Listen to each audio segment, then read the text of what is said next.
की उम्मीदें हैं उन पे उतर आने के लिए हैं। लेकिन हमें इस बात का भी एहसास है कि सबसे बड़ी हमारी जिम्मेदारी अगर है तो वो लोगों के जज्बात और एहसासात का जो है हमें उनका कदर करना होगा और लोगों की जो उम्मीदें हैं, जो एस्पिरेशंस हैं, उनको रियलाइज करना होगा, उन पर उतर आना होगा। तो जैसा कि आपने देखा सीएम उमर अब्दुल्ला ने प्रेस कॉन्फ्रेंस के दौरान क्या कुछ कहा और उन्होंने जो बातें कही है उससे साफ ये झलक रहा है कि अब जम्मू कश्मीर के अंदर क्या कुछ होना है और क्या कुछ बाकी है। उन्होंने कहा कि हमें अपने वादे याद हैं, लेकिन कुछ वादों को पूरा करने के लिए यूटी का खत्म होना और स्टेटहुड का मिलना जरूरी है। उमर अब्दुल्ला के इस बयान पर सियासी पार्टियों ने जमकर हमला किया। इस बारे में जम्मू कश्मीर जेडीयू सदर जीएम शाहीन ने हमला करते हुए कहा कि जब उन्हें सब कुछ मालूम था तो सियासी ड्रामा करने की जरूरत क्या थी। अब्दुल्ला की प्रेस कॉन्फ्रेंस का मैं जवाब दे रहा हूं कि ये बात जो तुम आज बता रहे हो कि मैं कुछ नहीं कर सकता जब तक मेरे को स्टेटहुड नहीं मिलता, ये तो तुम पहले भी जानते थे। ये तो हमने बार बार अपनी तकरीरों में कहा था कि भाई जब तक स्टेटहुड नहीं होगा तो तब तक ये तकलीफें हो सकती है। तो उमर अब्दुल्ला, मैं तुमसे पूछना चाहता हूं, तुम किस सपने की दुनिया में रहते हो? तुम्हें जब पता था कि स्टेटहुड नहीं है तो तुमने जो कहा कि मेरे को पावर दूंगा, 200 यूनिट में पावर फ्री दूंगा, मैं जो राशन फ्री करूंगा, मैं एम्प्लॉयमेंट दूंगा, तो ये सब क्या था? तुम्हारे मुहावरे थे, मोदी जी के मुहावरे जो बताते हैं बार बार, वही थे क्या? वहीं दूसरी तरफ सीएम उमर अब्दुल्ला की प्रेस कॉन्फ्रेंस पर तंज कसते हुए पीडीपी ने भी हमला किया है और पीडीपी सदर महबूबा मुफ्ती ने कहा कि हमें उम्मीद थी कि सीएम उमर अब्दुल्ला कोई बड़ा ऐलान करेंगे, लेकिन मुख्तलिफ डिपार्टमेंट में काम करने वाले डेली वेजर्स को पक्का करने का जो मुतालबा था वो भी पूरा नहीं हो पाया।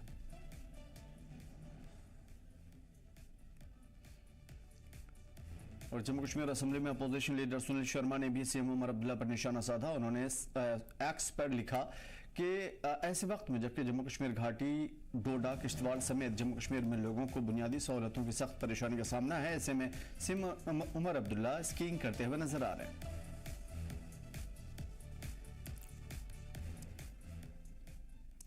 तो फिलहाल बहुत सारे ऐसे मामलात हैं जिसमें सीएम को घेरने की कोशिश की जा रही है। हालांकि ये कोई नया नहीं है, लेकिन बड़ी बात यह है कि सरकार बनने के बाद से लोगों की उम्मीदें तो है। हमारे साथ खास मेहमान हैं आज नेशनल कॉन्फ्रेंस से शेख अवैस साहब, आपका इस्तकबाल है शेख साहब, और जीएम शाहीन साहब हैं जेडीयू स्टेट प्रेसिडेंट। हमारे साथ जुड़ने के लिए बहुत बहुत शुक्रिया शाहीन साहब। और अभिजीत जसरोटिया साहब हैं। जीएम शाहीन साहब, मैं आपकी तरफ आऊंगा और आपका जो मैंने ट्वीट पढ़ा उसमें आपने एक शायरी लिखी है बहुत खूबसूरत, कोई सरदार कब था इससे पहले तेरी महफिल में, बहुत अहले सुखन उठे बहुत अहले कलाम आए। ये इशारा किसकी तरफ था? नहीं, मेरा कोई इशारा नहीं है। देखिए साहब, मैं सीधी बात करता हूँ, सीधी बात करने वाला आदमी हूँ जी। अगर गवर्नमेंट ऑफ इंडिया से भी कोई चीज गलत होती है तो मैं रुकता नहीं हूँ, आप जानते हो मेरा चीजें। मैं एक सीधा याद दिला रहा हूँ आपको, अपने आप ही के वादे याद दिला रहा हूँ जी। कि जब इलेक्शन हुआ था तो मैंने साफ कर दिया था, आपको याद होगा जब सरकार बनी दिल्ली के अंदर, तो मैंने कुछ चीजें बता दी श्रीनगर में आकर। बहुत सेरेमनी खत्म करते ही मैं श्रीनगर आया था दिल्ली से, तो मैंने बताया था कि भाई इस वक्त इलेक्शन के साथ साथ स्टेटहुड का होना बड़ा इंपॉर्टेंट है। तो मोदी जी कश्मीर आए, मोदी जी ने कहा कि इलेक्शन होंगे और स्टेटहुड भी दिया जाएगा, और जिसको मैंने भी वेलकम किया। लेकिन तब मैंने अक्सर जो हमारी जेएंडके की पॉलिटिकल पार्टीज है, मैंने कहा भाई कि विदाउट स्टेटहुड इलेक्शन लड़ने का कोई मतलब नहीं बनता है। कि बिकॉज जाहिर सी बात है जो उमर इस वक्त फेस कर रहा है, और उमर ने उस वक्त बड़ा एक लंबा फरिश्त डाला सामने कि पावर फ्री, बिजली फ्री, स्कूल फ्री, अस्पताल फ्री। नहीं तो नहीं, ये जो चीज कह रहे हैं, माफी के साथ बीच में टोक रहा हूं, क्या लगता है कि ये बड़बोलापन था? शायरी की तरफ भी इशारा किया आपने। मैंने सीधा बता दिया कि रोम का शहजादा क्या कर रहा है। आपको याद होगा, मैं और भी याद दिलाना चाहता हूं, 2014 में भी फ्लड आया था जेएंडके में, और जब यहाँ फ्लड आया तो यही चीफ मिनिस्टर साहब उस वक्त हिमाचल अपना फोटोग्राफी कर रहे थे। आज जब मेरे कश्मीर में 2 घंटे भी पावर नहीं है, 24 आवर्स के लिए बदले कुलगाम, कुपवारा, अनंतनाग, किसी भी जगह अभी आप फोन उठा कर करिए, बोले कैसे टीवी से बात कर रहा हूं, बताइए लाइट है, बोलेंगे साहब नहीं है। भाई यही बात जो है कि गालिब तुम सोचते रहे कि ऐनक तुम्हारी जो है, धूल तुम्हारे चेहरे पे है, तुम आईना साफ करता रहा, तो क्या मतलब बना भाई? आपने बड़ी बड़ी बातें क्यों की, लोगों से झूठ क्यों बोला, झूठ पे झूठ, झूठ पे झूठ, झूठ पे एक झूठ की फैक्ट्री क्यों खोली तुमने? हमने तो उस वक्त इलेक्शन में कहा, मेरी बार बार की तकरीरें अगर आप निकाले अभी आज की डेट में, तो मैंने उस वक्त भी जा कहा, जब मैंने कैबिनेट मिनिस्टर्स को क्रेडी वागोरा कॉन्फ्रेंस में लाया, मैंने कहा कि बस स्टेट रूल के बगैर हम लोग कुछ नहीं कर सकते। तो फिर झूठ बोलने का जो लोगों को आपने बेवकूफ बनाया, वो लोग सिंपैथी में आ गए, लोगों ने वोट डाला। ऐसा तो है नहीं कि लोगों ने वोट नहीं डाला। आपने टोपी कहा कि मेरी टोपा को वोट डालो, उन्होंने डाल दिया। आपने कहा मैं फ्री पावर दे रहा हूं, लोग आ गए जज्बात में। लेकिन हम लोगों ने ये सोचा कि आज लोगों से वादा करेंगे, कल हिसाब लिया जाएगा हमें। तो हमने ऐसा कोई वादा नहीं किया जो सही नहीं हो सकता था। मेरा सिंपल मानना है उमर, चलो ठीक है आज ही तुमसे गलती होगी, मैं ये भी तुम्हारी गलती मानता हूं कि तुमसे गलती होगी। 90 में भी तुमसे गलती हुई, 96 में गलती हुई, आज भी गलती हुई। तुमने कहा कि मैं 53 पोजीशन लाऊंगा, मैं सदर रियासत लाऊंगा, वो तुम्हारी गलतियां थी और आज भी तुमसे गलती। ओके डन, ऐसा करो, मेंबर पार्लियामेंट 2 बचे हैं तुम्हारे पास, उनको बोलो दिल्ली में जाकर इस्तीफा दे दो। बोलो कि जब तक कि मुझे स्टेट रोड नहीं मिलता हम लोग रिजाइन देते। तो मैं मानू कम से कम कि एक सिंपथाइजर, जो तुम्हारी सिंपथी जम्मू कश्मीर के, याद है 2019 में कहा कि मैं पंचायत का इलेक्शन नहीं लड़ूंगा, मैं डीडीसी का इलेक्शन नहीं लड़ूंगा। तो तुमने कहना था कि मैं आज भी इलेक्शन नहीं लड़ूंगा जब तक स्टेट रोड नहीं मिलता। तुमने ये भी कहना चाहिए, लो भाई मेरे 2 मेंबर पार्लियामेंट से मैं इस्तीफा दे रहा हूं, मैं छोड़ रहा हूं ऐसी कुर्सी को, पहले मुझे स्टेट रोड दो। है तुम में हिम्मत? नहीं तो यही तो चाहते हैं सभी के सभी। जीएम शाहीन भी यही चाहते हैं और सेंटर की हुकूमत भी यही चाहती है कि यहाँ पे जो इख्तिदार है या जो लीडरान है वो यहाँ से हट जाएं और उनको पैर जमाने का मौका मिले। हमें क्या मतलब? इसको 5 साल के लिए, सुनिए मेरी बात सुनिए जी, मेरा एक पॉलिटिकल एक्सपीरियंस है, बिल्कुल है, पूरे देश का है, खाली जम्मू कश्मीर का नहीं, पूरे देश का एक्सपीरियंस है। मेरी बात ये याद रखिए, मार्च अप्रैल तक इसने इस्तीफा नहीं दिया तो लोग इससे इस्तीफा लेंगे। बिल्कुल। शेख वैसे आप कुछ कहना चाहेंगे? आप ऐसा वादा ही क्यों किया जो आप निभा नहीं सकते थे? देखिए, हमने वादा भी किया है और निभाएंगे भी। जो ये जेडीयू से शाहीन साहब है, मुझे पहले ये समझाइए कि इन्होंने कोई अभी तक कोई इलेक्शन फाइट करके कोई जीता, चाहे डीडीसी इलेक्शन हो, तो मेन की तो बात ही नहीं है। छोड़ दीजिए, अगर वो जीतेंगे तो उनसे सवाल होगा, उनकी रिस्पांसिबिलिटी तय की जाएगी। Listen, because what I see is like, you know, कि आप इनकी शायरी बड़ी अच्छी लगती है आपको, वो शायरी तब मुझे पसंद आती मुझे भी कि अगर लोगों ने इनको कोई मैंडेट दिया होता। आज तक इसके लिए जेडीयू पार्टी ने कभी कोई इलेक्शन जीता है? इनको क्या पता है? इनको बोलिए इनका मैनिफेस्टो क्या है कश्मीरियों को लेके, जम्मू कश्मीर को लेके, इनकी पार्टी का क्या नजरिया है जम्मू कश्मीर को लेके। रही बात उमर साहब की, जो प्रोमिसेस हमने किए हैं, चाहे बिजली 200 यूनिट की बात की हो, राशन को लेके बात की हो, जितने भी प्रोमिसेस हमने किए हैं अवाम के साथ, अभी आने वाले टाइम में आपको वो सब समझ आएगा कि वो प्रोमिसेस ऐसे ही नहीं किए गए थे, वो निभाए भी जाएंगे। रही बात अभी 2 महीने हुए हैं, 2 महीने के अंतर में क्या क्या काम किया है वो आप लोगों के सामने है।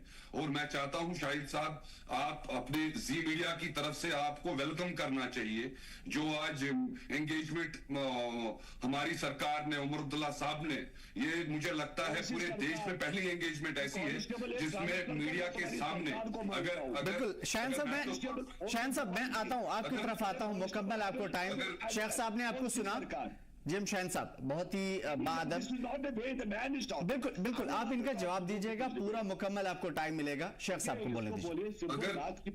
अगर हमें लोगों के साथ गलत करना होता, हम जिस तरह पार्टी देश में जो भी पार्टी है, आपको पता है, छुप जाते हैं, मीडिया का नाम सुन के ही मीडिया के सामने डायरेक्ट इंटरेक्ट नहीं करते हैं। हमने पूरे मीडिया को न्योता दे के बुलाया और उनको उनके सवाल सुने, उनके सवाल के जवाब दिए। आप मुझे बताइए, आपको इस चीज का पहले वेलकम करना चाहिए कि ऐसा कौन सा चीफ मिनिस्टर है शेख साहब, सवाल यही है, बीजेपी भी आपसे यही सवाल कर रही है, पीडीपी भी इवन, उनका कहना है कि एनसी ने सरेंडर कर दिया है फाइनली। नहीं, हमने देखिए ये उनकी मजबूरी है, उनको अपनी सियासत की दुकान जो चलानी है।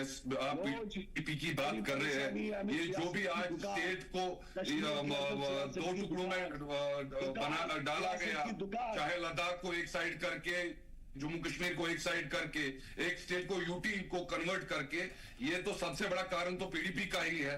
आज उनकी सियासत की दुकान उनको लग रहा है कि वो बंद हो चुकी है। कश्मीरी ने उनको जो वो 2 से 3 सीटें दी, उनको समझ आ चुका है कि आप झूठ बोल के आप सियासत नहीं कर सकते। अगर हम आज की पार्टी नहीं है हमारी पार्टी जो है 1935 की एग्जिस्टेंस है, बिफोर इंडिपेंडेंस की, और लोगों ने ऐसे ही हमको 4-5 टर्म्स एज चीफ मिनिस्टर वहां पे स्टेट का नहीं बनाया। बिल्कुल आप 100 साल पुराने होंगे और वो नेशनल कॉन्फ्रेंस पूरा करते रहेंगे, इसमें कोई शक नहीं। आप 80 साल पुराने हो, 100 साल पुराने हो, उससे मतलब नहीं। 5 साल के लिए मैंडेट मिला आपको, आवाम ने जिम्मेदारी दी है, कम से कम वो तो ठीक से अदा हो जाए। मैं शाहिद जी, वही तो मैं आपसे कह रहा हूं कि अभी 2 महीने हुए हैं। मीडिया इंटरैक्शन ऐसा मुझे दिखाइए कोई स्टेट का चीफ मिनिस्टर जो मीडिया के सामने आए। आपकी नजर तो चप्पे चप्पे पे रहती है। हमारे देश के प्रधानमंत्री मीडिया के सामने नहीं आते हैं अभी भी जब उनकी प्रेस कॉन्फ्रेंस होती है, वो आपको पता है वहां पे सेलिब्रिटीज आके वो प्रेस कॉन्फ्रेंस से आपके बदले कर लेते हैं, उनसे कोई जवाब नहीं पूछता। आप खुला न्योता देके मीडिया को कि आपको इस चीज का वेलकम करना चाहिए, ना कि इस चीज पे सियासत कि मीडिया। ठीक है, इसमें देखिए, गोदी मीडिया, व्हाट्सएप यूनिवर्सिटी, इस तरह के जुमले बहुत सारे सुने और इसका जवाब भी हमारे पास, लेकिन इस बहस में नहीं पड़ेंगे, छोड़िए इन तमाम चीजों को।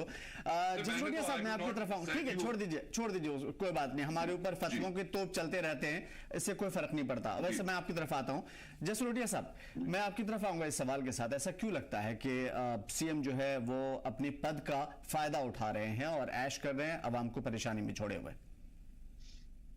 देखिए, ये जो बात कही गई बिल्कुल सही कही गई है कि अगर आप देखें इस समय जिस हिसाब से बर्फबारी हुई है, और केवल कश्मीर में बर्फबारी नहीं हुई, हमारे जम्मू के भी पुंछ रजौरी के जो एरियाज हैं, या डोडा किश्तवाड़ के भद्रवा के एरियाज हैं, बनहाल के एरियाज हैं, इनमें भी भारी बर्फबारी हुई है। और जो प्रॉब्लम वहां पर लोगों में सेम, इनको लोगों को भी यहाँ पर प्रॉब्लम है। लेकिन उमर साहब को मैंने पहले ही कहा था, नेशनल कॉन्फ्रेंस की दिक्कत ये है कि ये एक आंख से देखती है। इनको लगता है कि जो उन्होंने वोट लिए हैं, लोगों से बटोरे हैं यहाँ पर, उसके बदले में इनको शायद उनकी सुध-बुद्धि लेनी, तभी शायद अभी तक उमर साहब नहीं पहुंचे उन तक। और चले एक जगह सोचते हो तो खैर शुरू से ही इनकी ये दिक्कत रही है।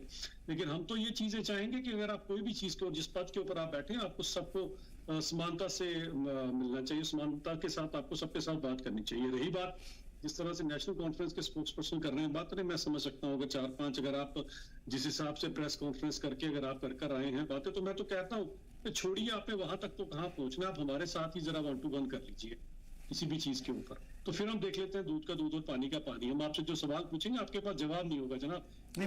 पूछिए आप 1935 की पार्टी है, हम तो आपको सिर्फ ज्यादा दूर नहीं जाएंगे, हम तो 87 के आगे का आपसे पूछेंगे कि जरा जम्मू कश्मीर के लोग आपसे पूछते बताएं 87 में हमारा क्या कसूर था। आप 87 के पहले का डाटा निकालिए, सभी के सभी पुलिस स्टेशन का, अमन, सुकून, सुख, चैन, जिससे हम सही कहते हैं इंसानियत, कश्मीरियत और जमहूरियत, सबकी सब वहां पर थी। तो 87 में आपने क्या किया, उसका जवाब आपने अभी तक लोगों को दिया?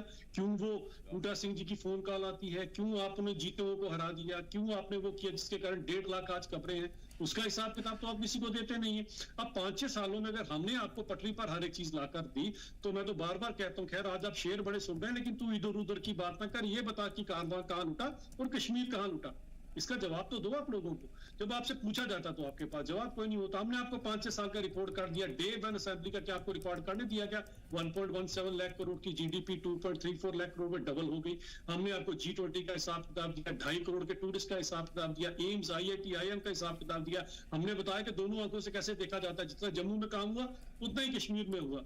हमने ये बताया कि वो 4 चिनार, जिसमें से 3 आपके लोगों के और आपके नेताओं की लूट खसूट के चलते बेचारे खत्म हो चुके थे, वो अजमत वापस लौटी, 3 चिनार फिर से निकलकर सामने आ गए, जबकि करोड़ों रुपए डलने के नाम पर यहाँ पर आया था। अब आपके पास अगर रिपोर्ट कार्ड में कुछ करने के लिए आप हो जी मैं प्रेस के साथ इंटरेक्शन कर रहा हूँ, आप इन सवालों का तो पहले जवाब दें। और मैं तो कहता हूं अगर उमर साहब के पास समय है तो ये मेरे 5-6 सवाल है, उसका जवाब दे दें, तो मुझे मौका दे दें, मैं उनसे सवाल पूछ लेता हूं। अगर नहीं देखिए जसरोटिया साहब, उन्होंने जो चीजें कही है वो चीजें छोड़ दीजिए, ठीक है, माजी में जो चीजें हुई उसका जवाब वो दे लेंगे। मैं आपसे ये समझूंगा कि जब आपकी पीडीपी की सरकार बनी थी, अगर ये 3 महीने का मैं रिकॉर्ड निकालूं, बल्कि मैंने निकाला भी है, तो एक कॉमन मिनिमम प्रोग्राम पे बातचीत तक नहीं हो पाई थी, एजेंडा ऑफ अलायंस तक तय नहीं हो पाया था 4-5 महीने, करीब 6 महीने तक। तो फिर आप इनसे 3 महीने में क्या सवाल कर रहे हैं? देखिए इनकी कोalition की सरकार है, मुझे बताएं। वो जो कांग्रेस है सो कॉल तो सिर्फ इन्होंने ओबलाइज करने के लिए, क्योंकि इंडी गठबंधन के साथ चला हो तो उनके साथ किसी भी चीज में शिरकत नहीं है उनकी, तो यानी कि शेख वैसा मैं आपकी तरफ आऊंगा, जसरोटिया साहब को मुकम्मल बोलने दीजिए। हमारी तरह इनके पास कोई अलायंस की गठबंधन की मजबूरी तो है नहीं है। हम पूछ रहे हैं मेरे 200 यूनिट मेरे फ्री बिजली के कहाँ है, मेरा फ्री सिलेंडर का कहाँ है, हम पूछ रहे हैं 1 लाख की नौकरियां कहाँ है, हम ये पूछ रहे हैं, और आप हमें ये पूछने का अगर हक नहीं देते तो गलत बात है। मैं ये पूछता हूँ कि रजौरी पूछ के लोगों का क्या कसूर है जिन्होंने आपको वोट दिया, उनकी भी तो बर्फबारी में सुध-बुध ले लेते। भद्रवाह, किश्तवाड़, डोडा, सभी आप जम्मू कश्मीर पूरे के मुख्यमंत्री हो, केवल कश्मीर के 2.5 जिलों के मुख्यमंत्री तो हो नहीं आप। सबको जरा पूछिए, उनकी सुध-बुध भी लीजिए जरा। बिल्कुल। शेख वैसा साहब, पहले इसका आप जवाब दे लीजिए कि क्या सिर्फ एक पर्टिकुलर इलाके के लिए आप मुख्यमंत्री हैं या फिर सभी के लिए? ठीक है, सीधा लिए चलते हैं। उमर अब्दुल्ला मीडिया से इस वक्त खिताब कर रहे हैं, आपको सीधा सुनाते हैं। जो हमारी स्पेशल स्टेटस है, जो हमारी कॉन्स्टिट्यूशनल गारंटीज हैं, जिन चीज़ का उन्होंने असेंबली में मुकाबला किया और उसका विरोध किया जब रेजोल्यूशन आया, चलिए वो तब भी असेंबली ने पास किया और मरकज़ी हुकूमत को भेजा, लेकिन कम से कम रियासत वापस लाने के लिए तो अपनी आवाज़ उठाएं। उन्होंने रियासत और स्टेटहुड के लिए भी हार मान लिया, उसमें कम से कम बात तो करें।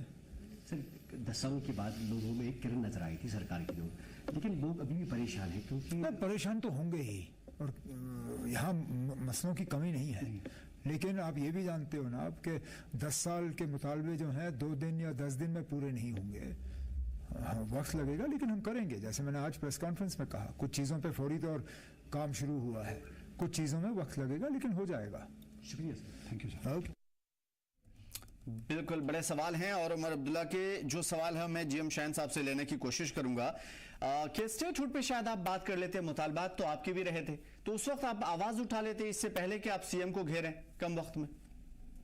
मैंने सिंपल बात बोली, ये जो अभी 30 बार खान बता रहे थे अपने आप को जी कि वो मेरे से सवाल कर रहे थे, उनको मैंने कहा था कि पहले मेरे बारे में गूगल कर एक बात, मैं क्या बता।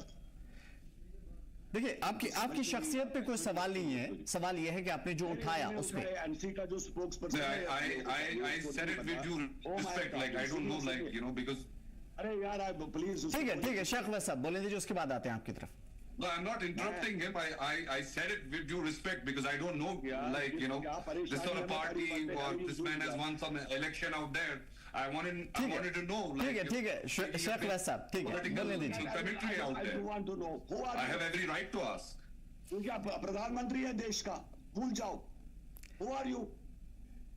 ठीक है मेरी बात ठीक है जीएम शाहीन साहब, बादब होकर के मैं आपसे इल्तिजा करूंगा। देखिए आपकी शख्सियत पे कोई सवाल नहीं है, मैं सिर्फ आपसे ये पूछूंगा, उमर ने भी सीएम उमर ने भी कहा अभी कि स्टेटहुड पे कम से कम ये आपका एजेंडा था, कम से कम वही सवाल उठा लेते आप। मेरी बात सुनिए, बोलिए मैं बता रहा हूं, जब सरकार बनी दिल्ली के अंदर, अभी मेरे ख्याल में अप्रैल मई के अंदर जब सरकार बनी, जून के अंदर जब सरकार बनी, तो हर एक स्टेट का मामला सामने आया, ठीक है। जब एक अलायंस में एक सरकार बनी, एनडीए की गवर्नमेंट बनी, तो एक हर एक स्टेट का, तो ऑब्वियसली अगर पश्चिम बंगाल का हुआ, केरला का हुआ, मद्रास का हुआ, हैदराबाद तेलंगाना का हुआ, बिहार का हुआ, स्पेशल स्टेट्स की बात, तो हमने भी अपनी बात रखी जम्मू कश्मीर को लेकर। बिल्कुल, ये जो अभी बता रहे थे कि इन्होंने इलेक्शन लड़ा, मेरे को निश्चित कर रहे थे, तो हमने भी ये बात रखी कि भाई जम्मू कश्मीर में इलेक्शन से पहले आप स्टेटहुड दे दीजिए जम्मू कश्मीर के लोगों को। लेकिन उसमें प्रधानमंत्री ने, जैसे मैंने स्टार्टिंग में प्रोग्राम में कहा कि प्रधानमंत्री ने कश्मीर आकर ये बात बोली कि हम स्टेटहुड भी देंगे और असेंबली इलेक्शंस भी हो जाएंगे। जब ये लोग माथा पीट रहे थे कि इलेक्शन नहीं हो रहा, इलेक्शन नहीं हो रहा, और इलेक्शंस हुए उसके बाद। लेकिन मेरा एक सवाल है, सिंपल मेरा क्वेश्चन ये है, उमर अब्दुल्ला तू जान रहा था कि under the union territory act you can't do anything, तुम कर नहीं सकते हो, तुम्हारे पास पावर नहीं है, तू तहसीलदार को ट्रांसफर नहीं कर सकता। तेरा सस्पेंशन जो ऑर्डर तुमने अभी कुछ दिन पहले मुलाजिमों को निकाला, क्या वो इंप्लीमेंट हुआ? सिंपल सी बात है। जो तुमने नासिर सौगामी अपना ये बना के रखा है पॉलिटिकल एडवाइजर, क्या गवर्नमेंट ने उसको एक्सेप्ट किया? तो फिर झूठे वादे करने का क्या मतलब था? ठीक है, हमने ही करना है। मैं जेम्स खान साहब, मैं इनका जवाब लूंगा, शेख साहब से इसका जवाब लूंगा। मैं आपसे एक बीच में, माफी के साथ एक सवाल मैं बीच में आपसे करना चाहता हूं, इसका जवाब मैं उनसे ही लूंगा। मैं आपसे ये पूछना चाहता हूं कि क्या जम्मू कश्मीर की आवाम को ऐसी दो राहे पे छोड़ देना मुनासिब था? तो आपको ज्यादा खुशी मिलती अगर सीएम उमर अब्दुल्ला नहीं कॉन्टेस्ट करते तो? क्वेश्चन देखिए साहब साहब, मेरा दो राय वाज नॉट अ क्वेश्चन, मेरा यही सवाल है कि वाई टू अपने स्वास्थ्य के लिए, अपने आराम के लिए लोगों को क्यों झूठ बोलना? ठीक है, why you are asking telling lie the people, जब जानते थे कि ये सब, हमने भी लोगों से वादे किए, लेकिन उतना ही किया जो हम कर पाते। जो हम नहीं कर पाते वो हमने वादे नहीं किए। हमने मैनिफेस्टो में अपना 370 नहीं रखा, हमने मैनिफेस्टो में अपना स्टेट रूट नहीं रखा, बिकॉज यूनियन टेरिटरी है। तो सिंपल सी बात हमारी। हाँ, तो यही तो एनसी कह रही है कि आप अपने बिहार में स्पेशल स्टेटस दिलवा नहीं पाए, इस वजह से आपने यहां भी नहीं रखा। मुझे ये बताइए जी, ये लोग कौन होते हैं हमारे ऊपर सवाल उठाने वाले? जम्मू कश्मीर की कश्मीर वाले पोर्शन में कुछ ही सीटें इन्होंने ली, लखनपुर से आगे इस पार्टी का नामो निशान नहीं देश के अंदर। क्या हमसे सवाल करते हैं? हमारी बुनियाद पे इस वक्त दिल्ली के अंदर सरकारें चल रही है, आप जानते हैं इस बात को जी। ऑलरेडी बिहार में भी हमारी गवर्नमेंट चल रही है और दिल्ली में भी सरकार है। बिल्कुल, इसमें कोई शक नहीं है। यही तो कहना है उनका कि अगर आप स्पेशल स्टेटस की बात करते हैं, स्टेटहुड की बात करते हैं और आप कहते हैं कि 10 दिनों में, चुटकियों में ऐसे मसले हल हो जाएंगे, तो पहले आप बिहार को तो दिलवा के देखिए। मैं तो बता रहा हूं, ये लोग इस्तीफा देते, हम जाने काम जाने, रिजाइन दे दे ये लोग। ये बोले हार माने सरकार के, आवाम के सामने माफी मांगे, कान पकड़े, बोले हमसे गलती हो। ठीक है, जल्दबाजी में जसरोटी साहब मैं आपकी तरफ आता हूं माफी के साथ। शेख साहब आप कुछ कहना चाह रहे थे?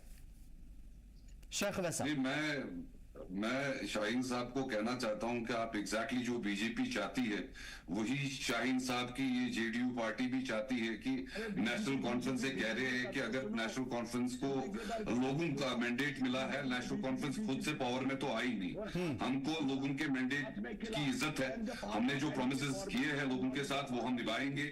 आप अगर दिल्ली में भी सरकार में बैठे हैं तो being a citizen of Jammu and Kashmir आपको भी तो फिर स्पेशल स्टेटस पे बात करनी चाहिए। आपको स्टेटहुड पे कल हमारा प्रोग्राम बनने वाला है, पार्लियामेंट के बाहर हम धरना करने वाले हैं, तो आप लोगों को भी फिर आपके लिए, आपकी पार्टी के भी जो एमएलए है उनको भी पार्टिसिपेट करना चाहिए जम्मू कश्मीर के लिए। क्या आप नहीं चाहते हैं कि जम्मू कश्मीर को स्टेटहुड मिले? क्या आप नहीं चाहते हैं कि जम्मू कश्मीर के लोगों को स्पेशल स्टेटस मिले? शाहीन साहब आप जरा मुझे बताइए, आप उमर साहब रट लगा के बैठे। उमर साहब ने एक कहा, अभी 2 महीने हुए हैं सरकार को, अभी आने वाले टाइम में आप देखिए जो भी हमने इंशाल्लाह प्रोमिसेस किए हैं, हम सेंटर के साथ भी इस मुद्दे पे लड़ेंगे under the means of democracy, और स्टेट को जो प्रोमिसेस किए हैं वो भी इंशाल्लाह हम पूरे करेंगे। ऐसी हमको जनता ने 5 टाइम 6 टाइम। शेख साहब अभी जसरोटिया साहब भी कह रहे थे, शेख साहब, जनाब जसरोटिया साहब भी कह रहे थे कि आपने सिर्फ लोगों को ख्वाब दिखाया, झूठे वादे किए, वो वादे जो आप कभी पूरे कर ही नहीं सकते थे, सिर्फ अपनी वोट, अपनी राजनीति चमकाने के लिए। देखिए Shahid sahab, with due respect to Jasrotia ji out there, ये वो उन्हीं की पार्टी थी, 15 लाख रुपए अकाउंट में आएंगे, पेट्रोल का दाम 50 रुपए था वो 100 रुपए के ऊपर से हो गया। ये वही पार्टी थी, बोलती थी कि ये पेट्रोल हमें 30 रुपए का मिलना चाहिए। ये वही पार्टी है जिन्होंने अडानी और अंबानी को देश बेच दिया। ये वही पार्टी है जिन्होंने लोगों के हमारे फार्मर्स के ऊपर ट्रैक्टर्स चढ़ाए, उनको उस कड़ाकी ठंड में उन्होंने उनको खड़ा कर दिया। आप किस पार्टी के क्या सवाल पूछ रहे हो? आप मुझे ये बताइए शेख साहब, अकाउंट में आए। शेख साहब मुझे ये बताइए, शेख साहब मैं इससे पहले कि जसरोटिया साहब की तरफ शिफ्ट करूं, उसका क्या किया आप? हम हाउस होल्ड पे ही बात करेंगे। शेख साहब ये वहां पे हार चुके हैं, ठीक है, अब आगे तो बात ही नहीं है, आगे तो मैं जा ही नहीं जाना चाहता ही। मैं सबसे पहले अपने तीनों मुअज़्ज़ज़ मेहमानों से कहूंगा, मेरा नाम आमिर है और मैं एज ए होस्ट आप सभी के साथ हूं। शाहिद हमारे प्रोड्यूसर हैं, मैं माफी के साथ बीच में ऐड नहीं करना था, लेकिन खैर जसरोटिया साहब से इससे पहले मैं जवाब लूं, मैं आपकी तरफ शेख साहब में आता हूं। अब मुझे ये बताइए कि अगर आपके आंगन में कोई प्रॉब्लम है तो आप कहेंगे अरे हमारे आंगन की गंदगी दिख रही है तुमको, फलां के आंगन में है, फलां के आंगन। अरे साहब आपके आंगन में है, आपने अपने रोड के बाहर कचरा फैलाया है, तो सवाल आपसे पहले होगा, ना कि पड़ोस में क्या हो रहा है उससे। तो हुकूमत आपकी है, जिम्मेदारी आपकी है, रिस्पॉन्सिबिलिटी अवाम ने आपको दी है, तो जवाब आपसे लेना होगा ना सर। बिल्कुल आमिर जी, हुकूमत हमारी है। 2 महीने में हम अलादीन का चिराग खड़ा नहीं कर सकते और चुटकी में चीजें सब लाइनअप पे है, चीजों पे काम चल रहा है और जो भी प्रोमिसेस हमने किए हैं वो इंशाल्लाह आने वाले टाइम में वो सब फुलफिल होएंगे। अभी तो 2 महीने ही हुए, इनको तो 15 साल सरकार में हुए हैं बैठने के, इनसे क्यों शर्म आ रही है सवाल पूछने से? पूछिए ना इनको। देखिए देश में जब पेट्रोल 50 रुपए का था, तुमने तो देश चक्का बंद कर दिया था, आज तो पेट्रोल का दाम 100 रुपए से ऊपर है, लाएगा कहां गरीब? जो गैस सिलेंडर 300 रुपए में मिलती थी वो आज गैस सिलेंडर 1200 रुपए की हो चुकी है। आप गरीबों के लिए क्या काम कर रहे हो? इनसे पूछिए, पूरे 15 लाख रुपए अकाउंट में आएंगे, आप पूछिए वो कहाँ है, इनसे भी सवाल कीजिए ना। चलिए उन्हीं से आ जाते हैं, चूंकि आपने छेड़ा था। स्टेट चला रहे हैं अभी, वो भी यूटी में, वो भी 2 महीने हुए हैं हमें। देखिए शेख साहब भड़किए नहीं, गुस्सा मत होइए, इनसे हमारा सास बहू वाला रिश्ता नहीं है कि हमसे उनसे कोई नाराजगी हो। मैं पूछ रहा हूँ शेख साहब पूछते हैं आमिर साहब, इनसे भी सवाल कीजिए। आता हूं मैं इस वजह से आपको टोका क्योंकि आपको ये ना लगे कि आपको टाइम नहीं दिया, हालांकि जसरोटिया साहब का टाइम था, आपको ये ना लगे कि हमसे नहीं कह रहे। जसरोटिया साहब माफी के साथ आपको काफी देर हो गई, आपसे पूछता हूं। चलिए जसरोटिया साहब मुझे ये बताइए, आप जो है आपने क्या कहा था आवाम से, इलेक्शन से पहले भी इलेक्शन के बाद भी, कि आवाम की मफाद में जितने काम होंगे बीजेपी सबसे आगे रहेगी। आज आवाम को आपकी सबसे ज्यादा जरूरत है, छोड़ दीजिए जो है सीएम को, छोड़ दीजिए उमर सरकार को, आप भी जिम्मेदार हैं यहां पे, तो आपने आगे बढ़ करके सरकार का साथ क्यों नहीं दिया इससे पहले कि आप उनको कटघरे में खड़े करते? देखिए मैं सबसे पहले बात यह कि बड़े इत्मीनान से मैं सुन रहा था, मुझे लगता है काफी समय आपने इनको दिया है, अब इत्मीनान से मैं कहूंगा ये सुने मुझे और बीच में ना ही टोके तो ज्यादा बेहतर रहेगा। फ्रस्ट्रेशन का कारण मैं समझ सकता हूँ क्योंकि आपने कटाक्ष मेरी पार्टी पे क्यों, जब मेरी पार्टी पे कोई कटाक्ष करता ना तो लिटरली फिर मुझे कहीं ना कहीं उसे बताना पड़ता है कि तुम क्या हो और कहां से शुरू हुए, तो मुझे पूरा बताना ही पड़ेगा। रही बात, अगर पहले मैं आपके सवाल का जवाब दे देता हूँ, हमने डे 1 ही रिपोर्ट कार्ड दिया है जनाब 5-6 साल। मैंने आपको सब कुछ गिना दिया, जीडीपी गिना दिया आपको मैंने, जितनी इंप्लॉयमेंट हुई 8 से 10 लाख की इंप्लॉयमेंट है टोटल। तो यहाँ पर अगर आप सेल्फ एम्प्लॉयमेंट को, अगर आप इंडस्ट्रीज में जो हुई है 42,000 नौकरियां, पूरी नौकरियां इनकी बोले इसे ठीक है। शेख वैद साहब बहुत ही सब्र के साथ उन्होंने आपको सुना अच्छे से, आप उनको भी सुन लीजिए फिर इसका जवाब दे लीजिएगा। शेख साहब माफी के साथ आपको उन्होंने बहुत सब्र से सुना, जीएम शाहीन साहब ने आपको सब्र से सुना, बोलते जाएंगे हमको सुनना है। आप एक पॉइंट को शेख साहब ऐसे नहीं करिए, आप ऐसे नहीं चल पाएगा ये डिबेट। मैं माफी के साथ आपको एक चीज आपको उन्होंने बारीकी से सुना, आप उनको सुन लीजिए, आपको अगर कहीं कटाक्ष करना होगा बिल्कुल आप करिएगा, लेकिन मुकम्मल अपने टाइम पे। जसरोटिया साहब बोलिए। तो मैं शुरुआत करता हूं जनाब कि तुझे इस बाजार का दस्तूर मैं बता नहीं सकता, बिक गया जो खुद खरीदार तो हो नहीं सकता। पीछे से चलते हैं जरा इनका पूरा इतिहास, और मैं आज तक आपको लेकर आऊंगा ये जो बड़े आज लोगों के खैर ख्वाह बनते फिरते हैं। जब इन्होंने कश्मीरी मुस्लिम कॉन्फ्रेंस लॉन्च की थी, यानी कि उनको लगता था इनकी पार्टी केवल चंद एक धर्म विशेष के लिए, चंद लोगों के लिए हो सकती है, उस समय इन्होंने इनके जो पुराने जो खैर ख्वाह, पुराने जो पूर्वज रहे हैं, उन्होंने कश्मीर के लोगों से चंदा इकट्ठा किया था कि मैं यहाँ पर पाकिस्तान बनाऊंगा। इतिहास इतिहास जरा निकाल के देख लीजिएगा। उसके बाद क्या हुआ क्या नहीं, इनकी आंखें खुली, फिर वो कश्मीरी मुस्लिम कॉन्फ्रेंस नेशनल कॉन्फ्रेंस बन गई, और नेशनल के लिए कितना काम किया वो भी हमें अच्छी तरह से पता है। जब तक तो इनका भाई भतीजावाद चलता रहा, इनका खानदानी राज करता, सब कुछ अच्छा था। जब 87 में आके इनके हारने की नौबत आ गई MUF की वजह से, तो इन्होंने रातों रात जमहूरियत का गला दबा दिया। इंसानियत तो पहले खत्म हो सकी थी, और उसके बाद कश्मीरियत भी खत्म हो गई, जिस हिसाब से बेचारे कश्मीरी पंडित वहां से दरबदर होकर अपने घर पर पहुंचे। तो इनका उसके बाद भी देखिए कि जब कश्मीर जल रहा था, कट रहा था, इन लोगों ने क्या किया जनाब, इन्होंने लंदन की फ्लाइट ली और सभी के सभी लंदन चले गए, और पिछले 7-8 साल, उसके बाद 7-8 सालों के लिए कश्मीर जलता रहा, कटता रहा। कहीं बेवाएं होती रही, कहीं यतीम हो गए, कहीं बेचारे कहीं के कहीं चले गए, और कहीं कब्रों में पहुंच के ये लंदन की छुट्टियां बिताते रहे।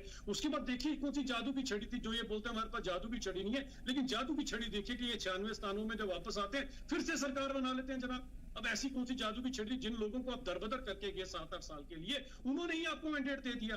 या ये जमहूरियत थी? ये कौन सी जमहूरियत थी मुझे बताइएगा कि 5000 वोटों से आपका MLA बनता था, 10,000 वोटों से आपका मंत्री और 15,000 वोटों से मुख्यमंत्री बनता था। अब जब लाखों वोट लेने की बारी आई तो टोप उतर गया ना, आपको पता चल गया कि जमहूरियत क्या होती है। मुझे ना बताइए, पूरा इतिहास जानता हूँ, जिस तरह की आप बातें करते हैं ना, किसको क्या मिला, आपके जेब में अभी भी 5 लाख रुपया पड़ा होगा गोल्डन कार्ड का, अगर आपके पास है तो। सबको 15 लाख छोड़ के कई पैसे मिले हैं सारे के सारे। आपकी तरह नहीं कि मासूम बच्चों की गेंदों का, किटों का, क्रिकेट बैटों का हिसाब किताब ही नहीं पता कहाँ गए कहाँ नहीं गए पैसे। अरे आप हमें क्या बताएंगे, आपके 2 ऐसे विधायक हैं, खैर ऐसे बहुत सारे विधायक हैं, मैं किसी काम को छोटा मोटा नहीं समझता हूँ, हर काम बड़ा अच्छा होता है, बड़ी इज्जत वाला होता है, लेकिन आज से 20 साल पहले कोई दर्जी का काम करने वाला और अपने कांधे पे गोश्त लाद के बेचने वाला आज सबसे बड़ा करोड़पति अरबपति बन गया। ये पैसे कहां से आए? ये जनाब आम कश्मीरियों का, पब्लिक का पैसा है, जिसका हिसाब किताब आप लोगों को नहीं देते हो। ये 5-6 सालों में जब पैसा लगा, लोगों ने तरक्की देखी, आपने 50-60 साल में क्या किया उसका हिसाब किताब दो ना, रिपोर्ट कार्ड दो लोगों को।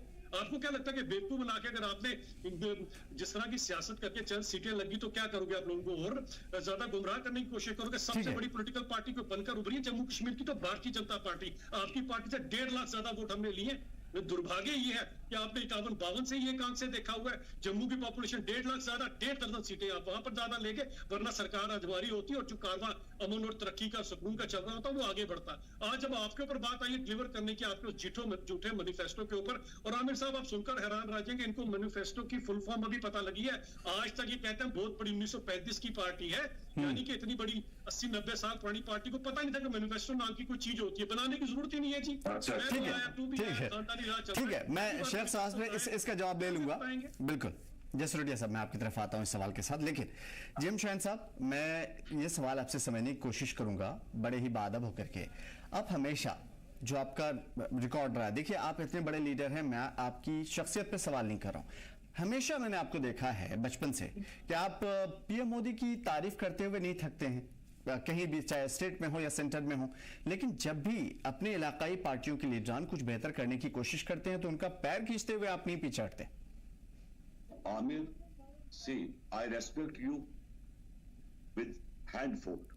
बोलिए। मैं आप सब लोगों से इज्जत करता हूं और प्यार करता हूं, और मैं रिक्वेस्ट करता हूं कि next time don't call me in your programme. मैं नेशनल टेलीविजन चैनल पे रहता हूं, लेकिन पर्सनल अटैक किसी के ऊपर नहीं करते, जो मैंने आज हाल नहीं। देखिए सर, मैं आपको पहले ही कह चुका हूं कि किसी की भी मजाल नहीं है कि आपकी शख्सियत पे कोई सवाल उठाए। सवाल यह है कि अगर कोई शख्स कटाक्ष करता है तो हम उसके लिए माफी चाहते हैं, इसके लिए आप यह मत होइए। आमिर साहब से नहीं जी, ये जो अभी शेख, क्या नाम है इनका, पूरा नाम मुझे नहीं याद जी, इनसे पूछे कि 2019 एब्रोगेशन में JDU ने बिल्कुल, we was the part of NDA, और हमने, हर एक पार्टी का अपना अपना मैनिफेस्टो होता है, और हमने रखा था कि अगर 370 एब्रोगेशन आर्टिकल टूटता है तो हम इसमें सपोर्ट नहीं करेंगे। हमने 19 members parliament and Rajya Sabha total मिला के 21 मेंबर्स ने वर्कआउट कर दिया। बिल्कुल, कि भाई हमने कहा कि because that was the way of protest, हमने कहा कि भाई जो भी कुछ हुआ वो न देश के लिए ठीक है न जम्मू कश्मीर के लिए ठीक। लेकिन जब सेंटर से भी कभी भी ऐसी कोई चीज जो हमारे जम्मू कश्मीर के हक में नहीं थी, तो मैंने उस वक्त भी अपने PM साहब से भी रिक्वेस्ट की, हमने हाथ जोड़ के कहा कि भाई कि ये गलत हो रहा है, लेकिन मैंने पर्सनल अटैक नहीं किया। मैंने ये कभी नहीं कहा कि 180 करोड़ ऑफ रुपीस हमने क्रिकेट स्कैम का पैसा अपने अकाउंट में नहीं डाला। अगर मैं चाहता 90 से लेकर आज तक मेरे पास जवाहरनगर राजबाग में काफी बड़े बंगले होते, अपने नहीं बनाए, हमने लोगों का पैसा नहीं किया, हमने क्रिकेट से क्या हम अपने अकाउंट में नहीं डाला, बट हमारा मीन्स की चाहे बीजेपी के साथी है, जेडीयू के साथी है, पीडीपी का कोई है, एनसी का, हम सब लोगों का मोटो होना चाहिए, एक मोटो होना चाहिए कि do something for your Jammu and Kashmir. मैंने 820 स्टोन पेल्टर्स केसेस वो करवाई साउथ कश्मीर से। तो वो कौन लोग थे? वो बीजेपी के लोग थे, एनसी के लोग थे, कांग्रेस के, मैंने ये नहीं देखा उसमें वो कौन लोग है, मैंने देखा आम लोग हैं जहां पर मदद हम लोग कर सकते हैं। बट अल्टीमेटली मेरा एक ही क्वेश्चन है कि जो भी आप बोलिए सही बोलिए, लोगों से धोखा ना हो, और फिर ये कहना कि भैया मैं तो बहुत बड़ा 30 मार हूं, मैं तो 100 साल से जी रहा हूं नेशनल कॉन्फ्रेंस को लेकर, जैसे मेरे साथी ने भी बोला कि पहले मुस्लिम कॉन्फ्रेंस है, उसके बाद कितने सारे संवादे किए, बिल्कुल सही है, लेकिन इतना जरूर है कि हमें बड़ा शौक होता है, बड़ा दुख लगता है कि जब भी झूठ बोला जाता है आवाम से। मैं बताना चाहता हूं आमिर, आज कश्मीर के रूरल एरियाज में टोटल लाइट कितने घंटे के लिए आती है आमिर साहब? 2 आवर्स के लिए आती है। क्या किसी प्रेस वाले ने उमर अब्दुल्ला को ये सवाल किया? बल्कि प्रेस वालों को एक थोड़ा सा वो चाहिए था, तो उन्होंने वाजे कर दिया है कि मीटर का प्रॉब्लम है यहाँ पे। 10 साल से भी कह रहे थे शेख उवैस साहब कि 10 साल से जो कूड़ा कचरा फैलाया हुआ है उसे समेटना पड़ेगा। उमर अब्दुल्ला साहब भी अक्सर प्रेस कॉन्फ्रेंस में कहते रहते हैं अगर कूड़ा कचरा, देखिए लास्ट ईयर हम लोग 600 मेगावाट्स पावर जो है बाहर से खरीदते थे, और जिससे हमारी इलेक्ट्रिसिटी बराबर हो जाती थी जम्मू कश्मीर के अंदर, कम से कम रूरल एरियाज में। लाइट जो है आपके, मुझे याद है मैंने सतपाल मलिक जी को एक दफा फोन किया रात के 10 बजे, और सुबह मॉर्निंग में राजपाल जी ने शुपियन में एक गांव में 10 बजे से पहले ट्रांसफार्मर भिजवा दिया। मेरा ये मानना है तब ये ऑर्डर निकला था कि अगर ट्रांसफार्मर जलता है तो 24 घंटे के अंदर वहां ट्रांसफार्मर रिप्लेस हो। 370 एंड बाकी सब चीजें आप बाद में ढूंढिए, पहले ये देखिए वत्रहेल एक गांव है, 1 महीने से वहां ट्रांसफार्मर नहीं गया। इनका एनसी का एमएलए जीता हुआ है। आज जब मेरे पास फोन आया पता करिए तो आज दिन में उनके पास ट्रांसफार्मर गया। But my question is simple question, आप उतना बोलिए जितना आपसे हो सकता है, जितना आपसे नहीं हो सकता वो छलांगे लगाने की जरूरत नहीं है। वो बादशाह की कहानियां मत सुनाइए लोगों को, ये कहानी आप वो एक आदत कर दी है आपने वो स्टोरीज बनाने का कोई मतलब नहीं। देखिए कम से कम ये जो चीजें तुम्हारे हाथ में है एज ए चीफ मिनिस्टर, वो तो तुम कर सकते हो। जो स्टेटहुड नहीं है उसको छोड़ दीजिए आप। क्या उमर अब्दुल्ला ने रूरल एरियाज में जाने की तकलीफ की? कल जब बर्फ पड़ रही थी 31 दिसंबर था, वो बिजी था, अपनी सेल्फियां ले रहा था गुलमर्ग के अंदर। देखिए कोई भी रियासत, कोई भी स्टेट तब तक तरक्की नहीं करता जब तक कि जम्मू जैसे किसी भी स्टेट को लेकर जब तक कि आप ग्राउंड पे नहीं चेक करोगे, ग्राउंड पे आप नहीं देखोगे क्या हो रहा है। ऐशो अशरत लेकर कोई भी बादशाह आज तक कामयाब नहीं हुआ है, और आने वाले क्या पता 1 साल के बाद ही इलेक्शन हो जाए और उस वक्त नेशनल कॉन्फ्रेंस को जवाब मिलेगा।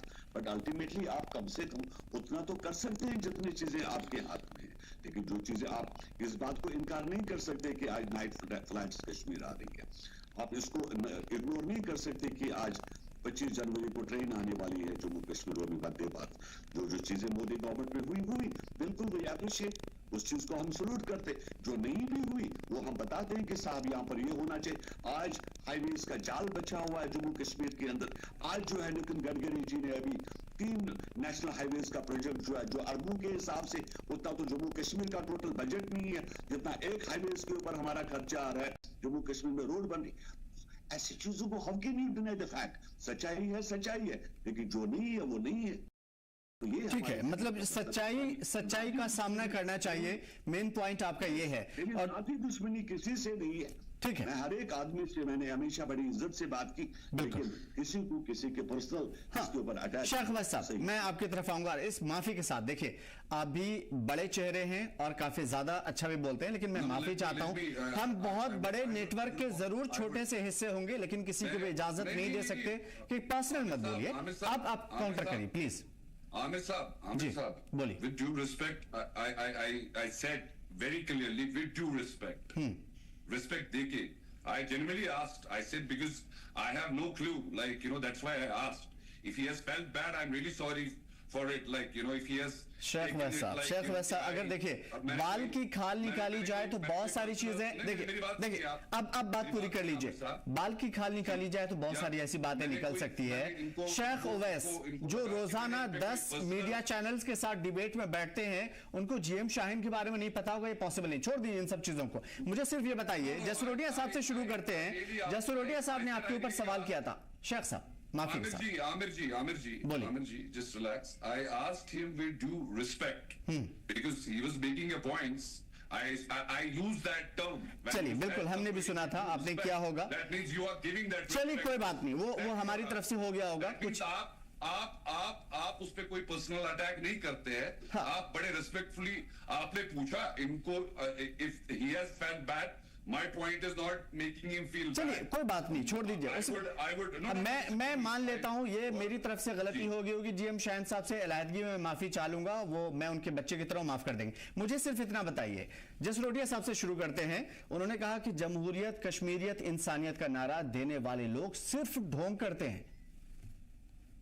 देखिए पहले तो मैं इनको ये बताऊं कि आप ही इनसे सवाल करना, मतलब ये जो कमेंट्री चला रहे हैं ये देश भर में कि इन्होंने जी लूट खसूट किया, 87 का मफ भी आज इनको याद आ गया, अब इनको सलाउद्दीन भी याद आएगा, फिर इनको क्या क्या चीजें याद नहीं आएगी, इनको 96 भी याद आ गया। मुझे आमिर साहब एक छोटा सा प्रश्न है, मैं शाहीन साहब से भी इसका जवाब चाहता हूं और जसरोटिया जी से भी। 10 साल से ये पावर में थे यहाँ पे। पहले पीडीपी के साथ ये वही बीजेपी पार्टी है जो बोलते थे मुफ्ती सरकार और मुफ्ती की बेटी पाकिस्तानी है, ये है और वो है। उन्हीं के साथ इन्होंने हाथ मिला के सरकार बनाई, नंबर 1। नंबर 2, अगर ये 10 साल से पावर में, अब इनफैक्ट अभी भी फॉर दैट मैटर एलजी अभी भी वही है, 10 साल से ये पावर में थे, इनको उस टाइम पे ये माफ वाले याद क्यों नहीं आए? इनको पाकिस्तान जब हम बनाने निकले थे इनकी लैंग्वेज में, इनको उस टाइम पे ये 10 साल में याद क्यों नहीं आए? ये क्रिकेट स्कैम की जो बात कर रहे हैं या नेशनल कॉन्फ्रेंस ने लूट खसूट किया, 10 साल तो जनाब आप ही तो अभी तक पावर में थे, आप ही फाइलें खोलते, हम भी देख लेते कि हमारे किस मंत्री ने लूट खसूट किया है, उमर साहब ने क्या किया है, या हमारे जो मंत्री है। देखिए ये झूठ का प्रोपेगेंडा बंद कीजिए। 10 साल से आप सरकार में थे, आज जब आपको लोगों ने ठुकराया, जो ये दावा करते हैं कि सबसे बड़ी पार्टी वोट के मामले में हमारी है, ये भी सरासर झूठ है।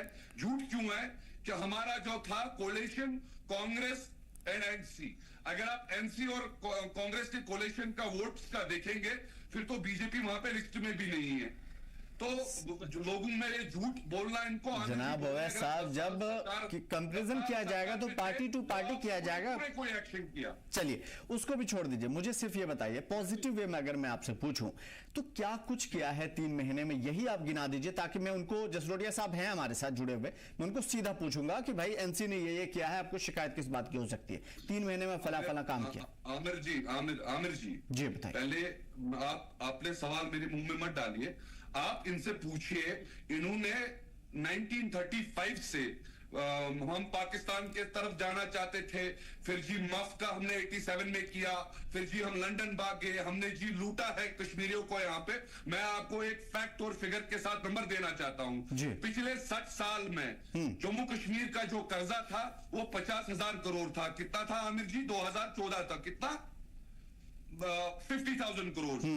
2014 से 2024 तक इन्होंने उस कर्जे को डबल कर दिया। 10 साल में इन्होंने 60 साल का कर्जा डबल कर दिया। आप इनसे सवाल पूछिए। चलिए आप इनकी तरफ आता हूं, यही मैं चाह रहा था कि आप उनकी तरफ प्रेफर करें। जसरोटिया साहब, बहुत सवाल होते हैं कि 10 साल में आपने ये फैला दिया, वो कर दिया, आप ही बता दीजिए कि जम्मू कश्मीर के लिए ही क्या किया है। उनसे मैंने पूछा था कि आपने 3 महीने में क्या किया, उन्होंने दूसरी बातें आपके ऊपर इल्जाम डाल दी, आप ही कुछ बोल दीजिए। चले मैं डिटेल्स के साथ मैं इनकी तरह बातें नहीं करूंगा, इधर उधर की और इलॉजिकल बात नहीं करूंगा, लॉजिक्स में बताता हूँ। सबसे पहली बात, अगर आप कहते हैं हमें पीडीपी के साथ सरकार चलाई, तो जनाब उमर साहब को किंडरगार्टन में यूनियन मंत्रालय सबसे पहले हमने उंगली पकड़ के दिखाया था, ये होता है यूनियन मंत्रालय और ऐसे फॉरेन मिनिस्ट्री की जाती है। हम तो सबका साथ सबका विकास में यकीन रखते हैं, हम कहते हैं चले देश को आगे लेकर चलते हैं, सबके सब मिलकर आगे बढ़ते हैं। चले दूसरी बात है, भेजा कि आपको नहीं लगता हमारा वाला फार्मूला अच्छा, कोई बात नहीं, लेकिन हमारे फार्मूला बिल्कुल इफेक्टिव है। मैंने जीडीपी का आपको पहले से जिक्र कर दिया था। मैंने आपको ये भी बताना चाहता हूं कि मैंने कहा था दूसरी बात बोली, पता क्या शेख साहब आपने सवाल पूछा था, अब वो जवाब दे रहे हैं। शेख साहब मुझे ये समझ में नहीं आता, आप इतने सुलझे हुए मैच्योर आदमी हैं, मैं आपसे पूछता हूं, आपने सवाल पूछा था, उनको जवाब देने दीजिए। मैंने कहा था काउंटर करिए आप, लेकिन पहले उनको बोलने तो दीजिए कि वो क्या बोलना चाह रहे हैं। बिल्कुल बिल्कुल शेख साहब ऐसे मत करिए। देखिए कम टाइम है, उन्होंने आपको कितनी शाइस्तगी से, जम्मू कश्मीर शाइस्तगी के लिए जानी जाती है, जम्मू कश्मीर की शाइस्तगी दिखाइए। प्लीज जसरोटिया साहब को बोलने दीजिए, ठीक है? नहीं ऐसे नहीं चल पाएगा। शेख साहब माफी चाहते हैं, उनको बोलने दीजिए। उन्होंने जो आपने जो सवाल किया था उसी का वो जवाब दे रहे हैं, उनको देने दीजिए प्लीज बोलिए। फ्रस्ट्रेशन देखें ना, फ्रस्ट्रेशन देखें। मैं आपको बताना चाहता हूँ कि आपने 50-60 साल में क्या किया और हमने 5-6 सालों में क्या किया। मैंने आपको 2.5 करोड़ टूरिस्ट गिना दिया, आपको जो मैंने G20 गिना दिया, लेकिन फिर भी बोलेंगे that is frustration because you know half knowledge is very dangerous, half knowledge is very dangerous. So I'm going to tell you certain facts that is going to be helpful for you also. Just pen down all those things. जाहिर है अगर आप कहीं पे भी कुछ ऐसा गलत बोलेंगे मैं खुद ही काउंटर कर दूंगा। आप बोलिए पहले।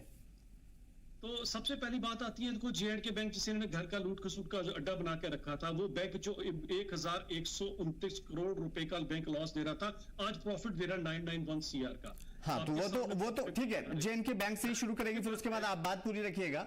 वो तो कह रहे हैं कि पर डे 50,000 रुपए जो आप पे कर रहे हैं, किस हिसाब से पे कर रहे हैं? देखिए एलजी एंड जो भी मैंने को 5-6 साल का पूरा डाटा गिना देता हूँ, फिर जो सवाल होंगे दूंगा मैं आपको। चलिए बोलिए। 2.5 लाख प्रोजेक्ट्स हैं जो सारे के सारे यहाँ पर नियर अबाउट जो कंप्लीशन के ऊपर है। वुमेन्स के लिए 90,000 के सेल्फ हेल्प ग्रुप्स है, जिसमें 7.5 लाख का जो बेनिफिट हर एक ग्रुप्स को दिया गया। एम्प्लॉयमेंट की मैंने 42,000 की पहले बात की, 2140 वो लोग हैं जिनको कनेक्टिविटी दी गई। और इनको बताना चाहता हूँ, इन्हीं की कॉन्स्टिट्यूंसी में अनंतनाग जैसे कई गाँव आते हैं जिन्होंने 60 साल बाद पहली बार थॉमस अल्वा एडिसन की इजाद यानी कि बल्ब देखा। ये आज उमर साहब बोल रहे हैं ना सबको कि हमारा मीटरिंग होनी चाहिए। जब हम मीटरिंग की बात कहते थे तब ये कहते थे मीटरिंग होना चाहिए। आज इनको लग गया पता कि मीटरिंग होगी तभी प्रॉपर आप बिजली दे पाएंगे। लेकिन घबराए नहीं, 90% काम हम लोगों ने कर दिया है। अब आपको सिर्फ लोगों को बिजली देनी है। वो तो कह रहे हैं कि पेड़ों पे लटके हुए हैं तार, अभी तक खंबे तक नहीं लगाए इन्होंने।